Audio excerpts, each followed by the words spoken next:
40,000 एकड़ अराजी राख का ढेर बन चुकी है। 12,000 से ज्यादा घर इस आग का ईंधन बन चुके हैं। सारे दरवाजे बंद हो जाते हैं और इंसान को लगता है कि अब किसी तरफ से इमदाद नहीं आएगी, तो अल्लाह ताला के लश्कर जाग उठते हैं। अमेरिका के इलाके लॉस एंजलिस में लगने वाली इस आग की तबाही और बर्बादी को देखकर लगता है जैसे किसी ने एटम बम गिरा दिया हो। इस भड़कती बेकाबू आग ने दुनिया के सबसे बड़े बैटरी प्लांट को भी अपनी लपेट में ले लिया है। एक पावर प्लांट भी इसकी लपेट में आकर जल चुका है और फिजा में इसकी वजह से फैलने वाली जहरीली गैसों के धुएं एक और बहुत बड़ी तबाही का पेशखेमा हो सकते हैं। ये आग इस कदर खतरनाक है कि इसके शोले आसमान से बातें करते दिखाई देते हैं। हर तरफ ताहद्दे निगाह भड़कती फैलती आग के सुर्ख शोले जहन्नुम का मंजर बनते जा रहे हैं। अब इसे मौसमियाती तब्दीली कहा जाए, कुदरती आफत कहा जाए, या इसे अल्लाह का अजाब समझकर इस पर खुश हुआ जाए। खुश इसलिए कि इसी अमेरिका ने फ़लस्तीन को तबाह बर्बाद करने के लिए इसराइल को सपोर्ट किया। बहरहाल दो राय पाई जाती हैं, एक इसको अल्लाह का अजाब कहते हैं और कुछ लोग कहते हैं कि ये एक आजमाइश या कुदरती आफत हो सकती है। सबसे पहले तो इस बात को समझना चाहिए कि हवाएं हों,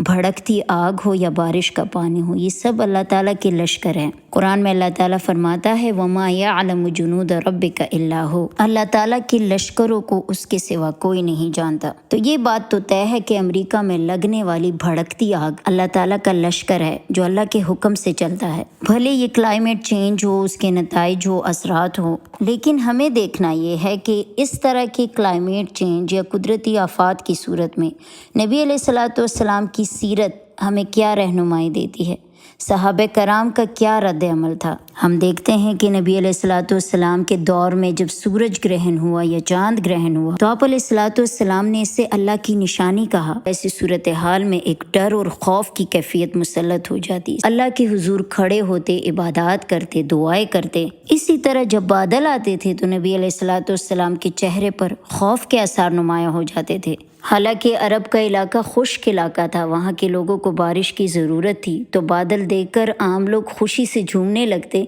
खुश हो जाते कि अब बारिश बरसेगी, हरियाली आएगी।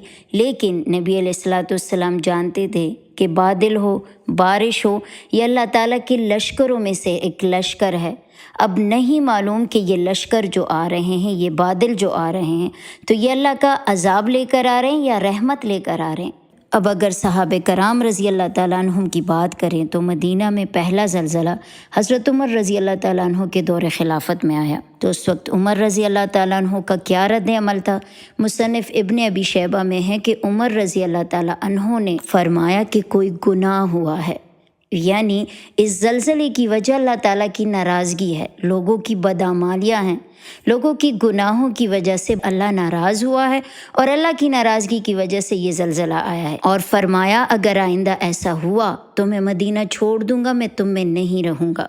तो ये नबी अलैहिस्सलातु वस्सलाम और सहाबा कराम रज़ी अल्लाह ताला अन्हुम का रद्द अमल हमारे सामने है, कुदरती आफात के हवाले से या क्लाइमेट चेंज के हवाले से। अब आज अगर अमेरिका में आग लगी है कि ऐसी सूरत हाल में कि फ़लस्तीन में माओ बच्चों की आग में झुलसती खटी पटी मजलूम लाशें जालिम के जुल्म का पोल खोल रही हैं, उनके हंसते बसते घर जंग की आग में जलकर राख का ढेर बन चुके हैं और इन पर जुल्म करने वाले को अमेरिका सपोर्ट कर रहा है, तो ऐन मुमकिन है कि अमेरिका में भड़कती हुई आग आजमाइश होने के साथ साथ अल्लाह का अजाब भी हो।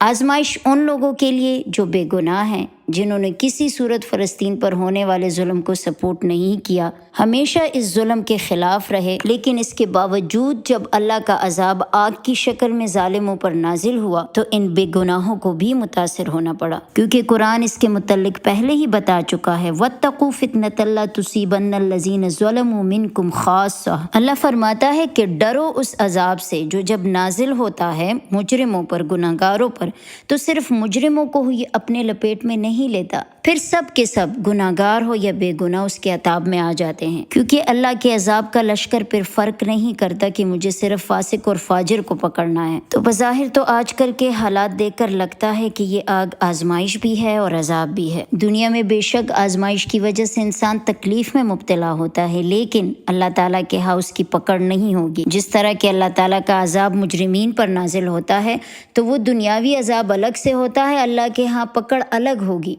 بہرحال اس تباہی اور بربادی پر خوش نہیں ہونا چاہیے، بلکہ دعا کرنی چاہیے کہ جن کے لیے یہ آزمائش ہے، جو ظلم کو سپورٹ کرنے والے لوگ نہیں ہیں، اللہ تعالیٰ ان کے لیے آسانیاں فرمائے، اور جن لوگوں کے لیے یہ عذاب ہے تو یہ عذاب واقعی ان کے لیے باعث عبرت بن جائے، انہیں اپنے اس جرم کا احساس ہو کہ جس طرح انہوں نے کل فلسطین کے مظلوموں پر ہونے والے ظلم کو سپورٹ کیا یا کسی بھی طرف سے ظالموں کو امداد پہنچانے کی کوشش کی، آج بالکل اسی طرح وہ اپنی آنکھوں سے اپنے گھروں کو جلتے ہوئے دیکھ رہے ہیں اور بے بس ہیں، بالکل اسی طرح جس طرح فلسطین میں بے بس مسلمان اپنے بچوں کو زندہ جلتے ہوئے دیکھتے تھے لیکن کچھ نہیں کر سکتے تھے۔ بس اوقات ایسا بھی ہوتا ہے جب سارے دروازے بند ہو جاتے ہیں اور انسان کو لگتا ہے کہ اب کسی طرف سے امداد نہیں آئے گی تو اللہ تعالیٰ کے لشکر جاگ اٹھتے ہیں، جیسے غزوہ خندق کے موقع پر ہوا تھا۔ جب مسلمانوں کو اپنی بے بسی کا احساس ہوا تھا تو اللہ تعالیٰ کی لشکر سے تیز ترین ہوائیں چلی تھیں، جنہوں نے ان کے دیگے الٹ دیں، خیمے اکھاڑ دیے، اور یہی ہوائیں کفار کے پیچھے ہٹنے کا سبب بنی تھی۔ کچھ ایسے بااثر شخصیات بھی ہیں جنہوں نے کسی نہ کسی طرح فلسطین پر ہونے والے ظلم کا ساتھ دیا، اور آج وہ سوشل میڈیا پر رو رو کر گھروں کے جل جانے کا اعلان کرتے ہیں۔ یہ بات بھی امریکی حکومت کے لیے دباؤ ڈالنے کا باعث بن رہی ہے کہ ان کے عوام اب آواز اٹھا رہے ہیں کہ چونکہ ہمارا پیسہ اسرائیل کی ڈیفنس فورس کی امداد میں لگایا گیا، اس وجہ سے بھی اس آگ سے پھیلنے والی تباہی کو روکنے کے لیے اب ہمارے پاس پیسہ نہیں ہے۔ دوسری طرف کچھ لوگ یہ بھی رائے رکھتے ہیں کہ یہ صرف اور صرف قدرتی آفت ہے، اگر عذاب ہوتا تو یہ عذاب براہ راست اسرائیل پر نازل کیوں نہ ہوا۔ ساتھ ہی ساتھ یہ بھی کہتے ہیں کہ ممکن ہے اسرائیل کی پشت پناہی کی وجہ سے امریکہ کو سزا دی گئی ہو، لیکن وہاں پر صرف ظلم کو سپورٹ کرنے والے لوگ تو نہیں تھے، وہاں پر عام شہریوں کے گھر بھی ہے، وہ کیوں جلیں۔